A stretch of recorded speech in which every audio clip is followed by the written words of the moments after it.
I'm with J.C. Romero, former World Series champion and current Long Island Duck. J.C., this is your first year in Long Island and playing independent baseball. What led to your decision to go over there in Long Island and play in the Atlantic League?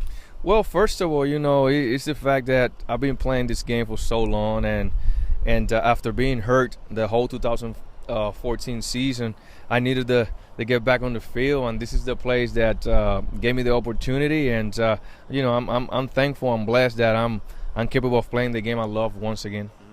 You started your major league career with the Minnesota Twins, spending your first 7 years there. You had some pretty good years there, especially 2002 when you pitched to a 1.89 ERA in 81 games. Who were some of the coaches and teammates you had over there in Minnesota that really helped jumpstart your major league career? I'll tell you, man, when I came off, I had a manager that was really tough on us, but at the same time, that's the reason why we learn and we start playing the game the right way. We used to call him TK, Tom Kelly. He was great to us. He was tough on young guys, but he made sure that we were ready and prepared, not only physically but mentally, to play the game of baseball. And along the line, pitching coach Ron Gardenhire, which is it was the manager for most of my time there, and the pitching coach Rick Anderson. I call him Andy. He's like a father figure to a lot of the guys that went through there, including myself, the Johan Santana, LaTroy Hawkins, which is still playing and pitching strong in the majors. And, I was just real blessed to be part of that group at one point. So awesome. And you played for a lot of organizations in your career, but do you remember your reaction when you switched teams for the first time when Minnesota traded you to Los Angeles? Yeah, that was tough. As a young guy, I always thought that I was going to retire as a Twin. And, I realized when I got older that doesn't happen very often. And the nature of the game is for a relief pitcher to bounce from one team to another. But even though that took place, I was there for a long period of time. I played for the Anaheim Angels at one point. And honestly, I learned a lot with Anaheim. I enjoyed my time there, but I had the worst season in my whole entire career. But I learned how to be humble. And I learned how to overcome failure, which is something that I could relate to with young guys when I'm trying to teach them today when I play the game. Like you said, you played for the Angels in 2006 before joining the Boston Red Sox in 2007.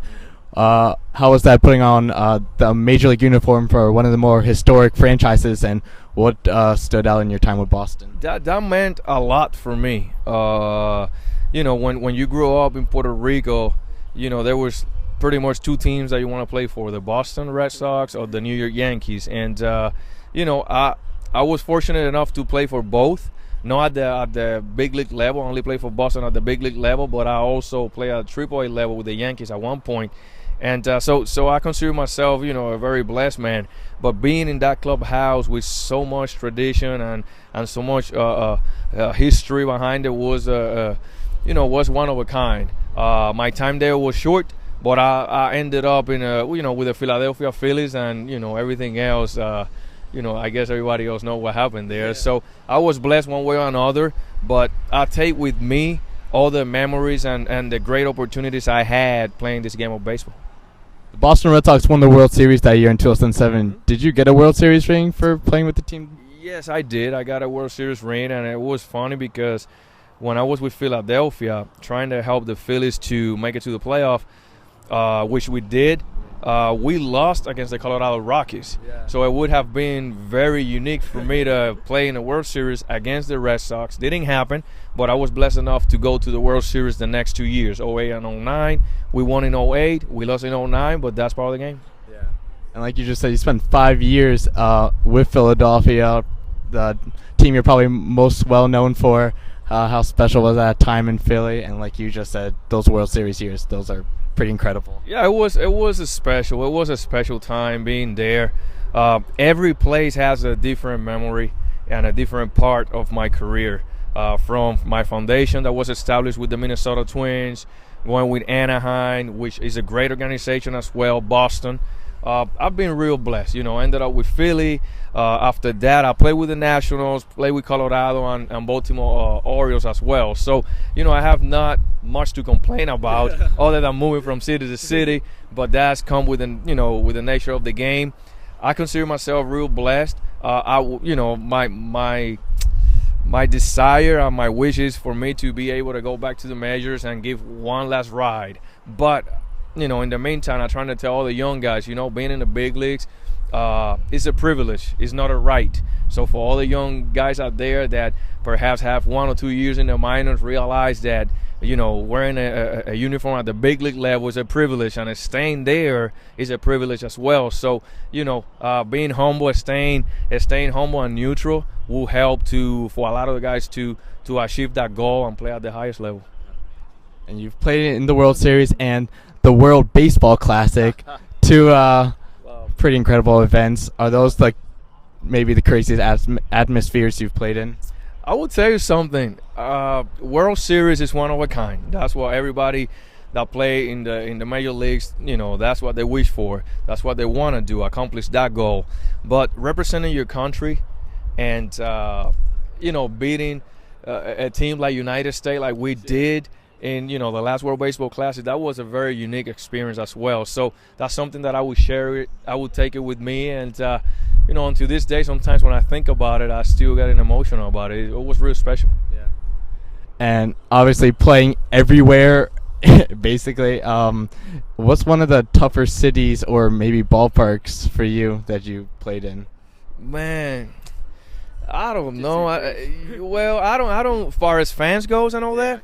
Well, I was in the rivalry between the Mets and the Phillies. So going to New York wasn't easy, even though I love the city, going there and visiting, and I believe, that they have a very good team.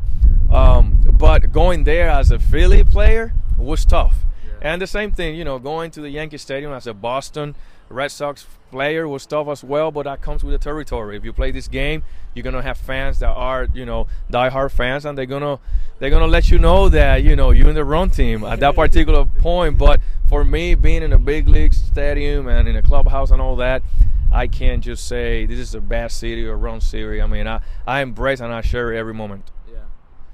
And as a professional athlete, when you face a former team, is it really a big deal, or is it just a media creation? I think it's a media creation. Yeah. I think we know what is at stake, and we know that it's business. Between the lines, you got to take care of business, and you got to play your hardest for the team that you are representing at that point. And when the game is over, you go out. If you want to have dinner with your ex-teammates or whatever, then you do that. But that's for the most part during the regular season. When the playoff comes, it's a totally different story. It's you against the opposite team, and you got to do your job, and that comes with the territory. And final question, like you've mentioned, you've been playing a long time. You still go through a lot of long seasons, and you're at the age of 39 now. What's tougher for you or more challenging, the physical aspect or the mental aspect of, coming out here and playing a baseball game every day? You know what? My routine is very simple. I mean, and I've been very blessed. I've been very blessed with the way I guess the family that I have around me, my wife, family, the way that we preach health, that comes, that had helped my career because the way I take care of myself. But being away from the family is the hardest thing at this stage in my life. Not being able to see my daughter every day, and not being able to be at home taking care of business at home, that is the toughest thing for me.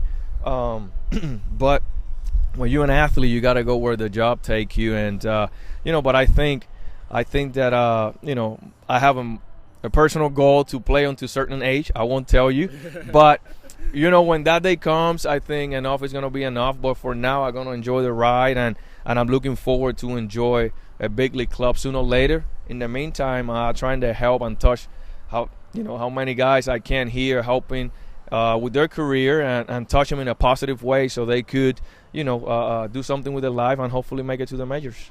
All right, thanks so much, J.C. Really appreciate it. No problem. Thank you, bye. Thank you.